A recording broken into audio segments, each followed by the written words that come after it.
Después de un monótono matrimonio, una vida fuera de los límites, Round Numbers, a continuación por Cinemax, lo máximo.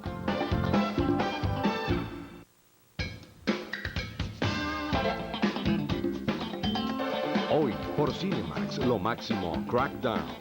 Olympia Dukakis en Over the Hill. Eric Idle en Missing Pieces. Rosalind Russell y Natalie Wood. Gypsy. Cinemax, más películas, más variedad.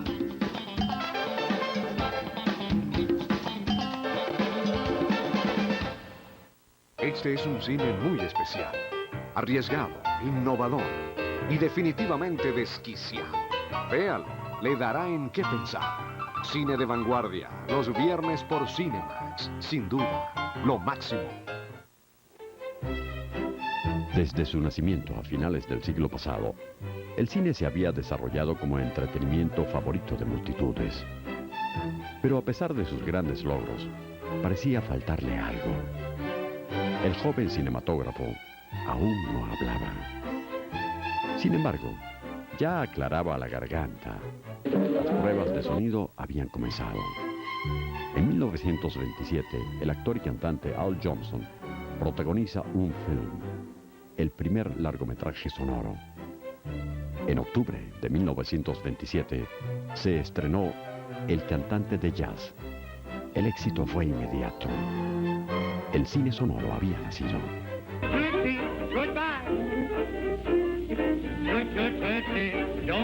Desde ahora y durante todo el 95, 100 razones para ver Cine Max. Lo máximo. Unas vacaciones navideñas cambiarán su vida. To dreams. Wait long enough, there's a pot of gold at the end of every rainbow. Andrew McCarthy, entre una rubia y una morena. Why can't it be the person I want? Why do I have to settle for less?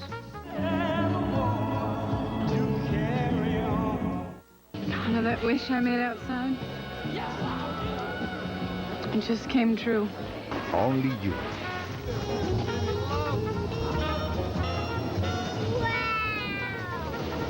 En Cinemax, más películas, más variedad. Para vengar la muerte de su hermano, Who killed him? You must complete. él se internará en un mundo donde la lucha es a muerte. There was 3,000 percent. And then I tell you the killer is. Leave Manila today. Don Wilson, campeón mundial de kickboxing en Blood Feast. Domingo 15 de enero por Cinemax, lo máximo. ¿Para qué ir al psicoanalista? Cinemax va por usted. El género humano es en sí mismo el más complejo. Propenso a la vista. Busca siempre dar un paso al frente. Adicto a las sorpresas. Encuentra placer en el miedo. Ávido de cosas nuevas. Rinde culto a los recuerdos. Ansioso de emociones fuertes. Se conmueve con el dolor ajeno. Sin dudas, un caso digno de mucha atención. Descubra cada día, los 7 días de la semana, todos los géneros que Cinemax programa para usted, sin complejos. Realmente las cosas son cada día más agitadas. Viva usted también intensamente. Asómese al peligro. En sus domingos de acción en Cinemax, lo máximo.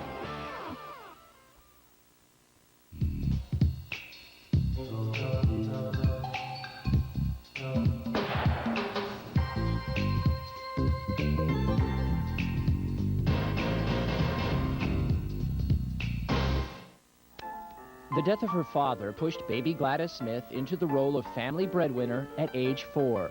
Already a success on the stages of Toronto, she and her family traveled to New York City, moving in for a time with another theater family, the Gishes.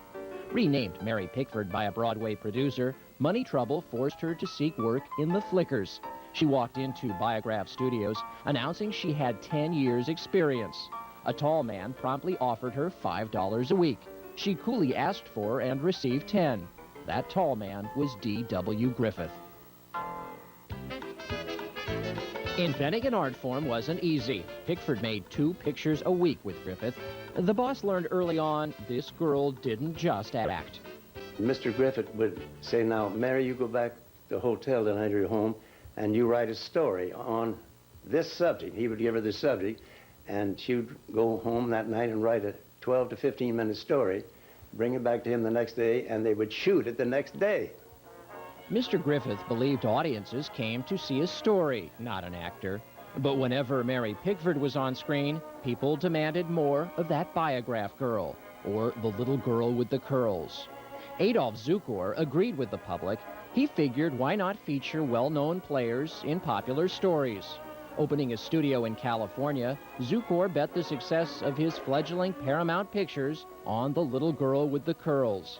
San Francisco theater owner Pop Grauman, whose son Sid would later open the Chinese Theater, gave Mary a label that would last a lifetime. Now in her 20s, to the world she was a child, their little Mary. In 1915, a 6-year-old Douglas Fairbanks Jr. first met the woman who'd soon be his stepmother. When she came in, I was on the floor playing with some trains, and she'd come in to visit the family, and I thought she was another little girl to come in to play with my toys with me, and I expected to get down and play with the trains. And when she didn't, I was a little sort of put out at first. Then I realized she was just a little lady, not a little girl. In 1916, Charlie Chaplin signed with the Mutual Film Company at an annual salary of $650,000. Never to be outdone, Mary Pickford went straight to Adolf Zukor. Look, she said, I make full-length pictures. He just does 2-reelers. The result? A $10,000 weekly guarantee, a $300,000 signing bonus, half the profits on all the films she'd make that year, and a $150,000 annual salary for her mother, Charlotte. Mary, sweetheart, said Mr. Zukor, I'll never have to diet. Every time I negotiate with you and your mother, I lose 10 pounds. Zukor's investment paid off. In that year alone, Pickford appeared in 6 hits, including Rebecca of Sunnybrook Farm. Scenes like this made her the most beloved as well as the most famous person in the world. But sweet little Mary, now a 24-year-old millionaire, was falling for the most charismatic star in Hollywood. Mary Pickford described Douglas Fairbanks as an arrow in full flight. No matter how many people were in a room, she said, whenever Douglas left, the room was empty. He was a very dynamic personality. He did bounce around from one corner of a room to another, and everything seemed awfully quiet when he did leave, I must say. She was sedate and quiet and charming and lovely. They're an attraction of opposites in many ways. As a wedding present, Douglas gave Mary an estate in Beverly Hills. They named it Pickfair. The couple became that community's first resident movie stars. Pickfair became Hollywood's social center, playing host to political leaders, foreign dignitaries, as well as filmmakers. On their trips abroad, they were greeted like visiting royalty. Mary and Doug, the 2 most popular people on Earth. Back home during World War I, they hit the road and sold $23 million in Liberty bonds, assisted by best friend and neighbor Charlie Chaplin. In 1919, the group added D.W. Griffith and formed their own production and distribution company, aptly called United Artists. Had the others followed Mary's instincts, this group would have also included a young animator named Disney. She says we should let him come in and be a part of United Artists. They said, what? Disney, his films won't last 3 months, 5 months at the most. They made a mistake. They made a mistake. On screen, a nearly 30-year-old Mary Pickford was playing the little girl she never had the chance to be in real life. Off-screen, Mary Pickford was the major player in a business dominated by men. To make the point, Fairbanks Jr. and Rogers review a 1927 photo. The Motion Picture Academy had many founding fathers, but only one founding mother. That looks like L.B. Mayer. The L.B. Mayer. Conrad Nagel. Conrad Nagel. Mary. The old man. Dr. Woods, Mike Levy, Joe Skank, Fred Niblo. Isn't that remarkable, seeing her surrounded by... That girl with the curls in all that group of men, yes, sir. If you ever knew her, it's not so surprising because she was so capable. But she was the equivalent of all. It took all those men to be even with her. You know, she had such brains. My Best Girl would be Mary Pickford's last silent film and the movie that made Buddy Rogers a star. 10 years later, they'd become man and wife, following Mary's painful divorce from Fairbanks. I'm not going to be a coquette anymore. I'm going to be married. While she'd win the first Academy Award given to an actress in a sound film for her performance in Coquette, Mary Pickford was near retirement at age 36. People remember me as the little girl with the golden curls, she said. I don't want them to see me grow old. Well, she had a wonderful sense of responsibility to her public, and she probably was right that people had this vision of being the perennial sweetheart of America and the world. And they wouldn't like to see her getting to be an old lady. She's probably right. Those who loved her didn't know it, didn't notice it, didn't care. But the public might have, and her instinct was infallible. Because she performed in the early days of the medium, Mary Pickford worried that later audiences would ridicule both her and a more primitive film technology. Consequently, she refused to re-release virtually all of her work. Which is our best side? The Academy of Motion Picture Arts and Sciences pays tribute to a founder on the 100th anniversary of her birth. Her admirers bemoan that Mary's own wishes have prevented generations from knowing her. It's too bad that she isn't seen with the same appreciation, because she's a remarkable actress, and what she represented was so fabulous, so full of spunk and humor and courage. The audience today really think that all she had was that little girl character. That was the 24th feature she made when she started experimenting with the little girl. So she did a lot of work that was not that character. It was Mary Pickford's intention to have all the negatives of films she controlled destroyed upon her death. Lillian Gish, her lifelong friend, intervened. She always knew that the motion picture was an art form, and I think Mary thought that she was going to go down, if that stuff remained, as just a figure of ludicrous content. And she didn't want that to happen, so she wanted to destroy all of it. And it was Lillian who said, "Tisk, don't do that," you know. Thanks to revival theaters, cable television, and home video, silent films are reaching across the years to entertain appreciative audiences. Thanks to 75-year copyrights expiring, bootleg prints of Mary Pickford classics like Poor Little Rich Girl are popping up all over the country. Although she was 85 when she died, this is how Mary Pickford will again be remembered, just as she wished. For Classic Hollywood, I'm Peter Jones.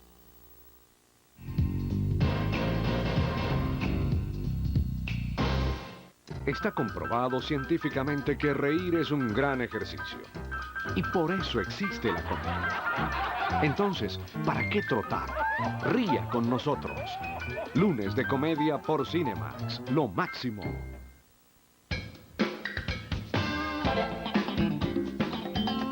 Hoy, por Cinemax, lo máximo, Crackdown. Olympia Dukakis en Over the Hill. Eric Idle en Missing Pieces. Rosalind Russell y Natalie Wood. Gypsy. Cinemax. Más películas, más variedad.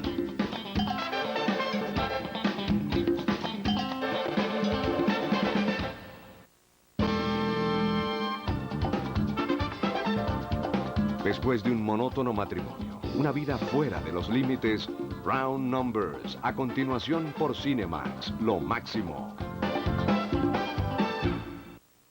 El ojo de la cámara es poderoso. What do you know? Where's the camera? Indiscreto. And if you've got something really big, I've got just the place to put it.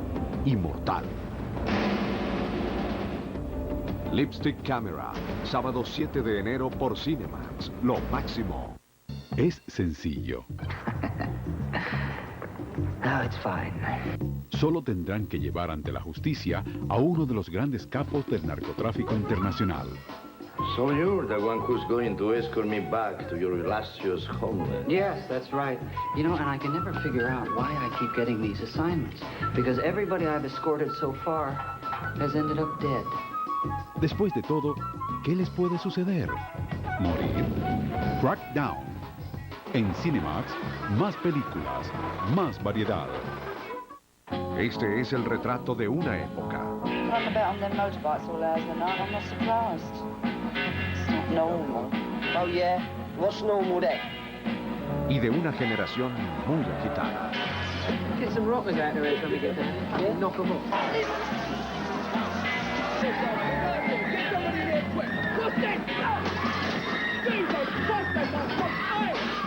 Con la producción y la música de los Who. Cuadrofenia. Viernes 23 de diciembre por Cinemax, lo máximo. Prepárate, que acaban de llegar los chicos más listos del colegio. You ace all my classes this semester, and I'll let you live. Debaten.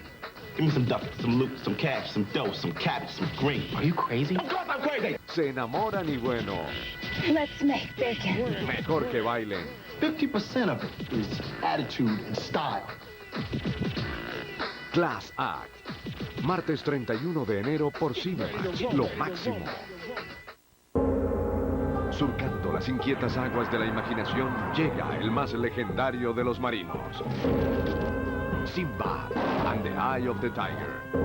The Golden Voyage of Simba. En diciembre, Simba navega en Cinemax, lo máximo.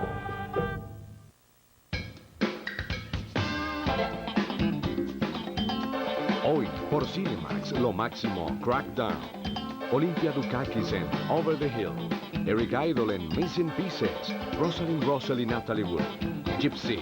Cinemax. Más películas, más variedad.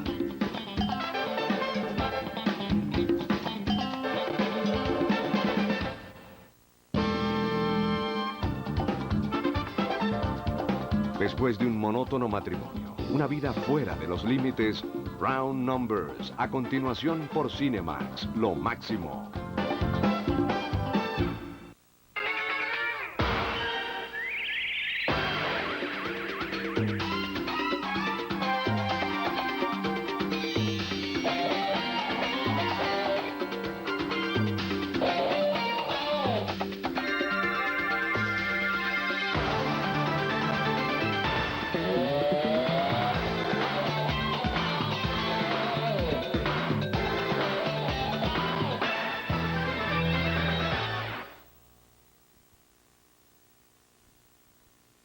A continuación, una película clase B, por Cinemax, lo máximo.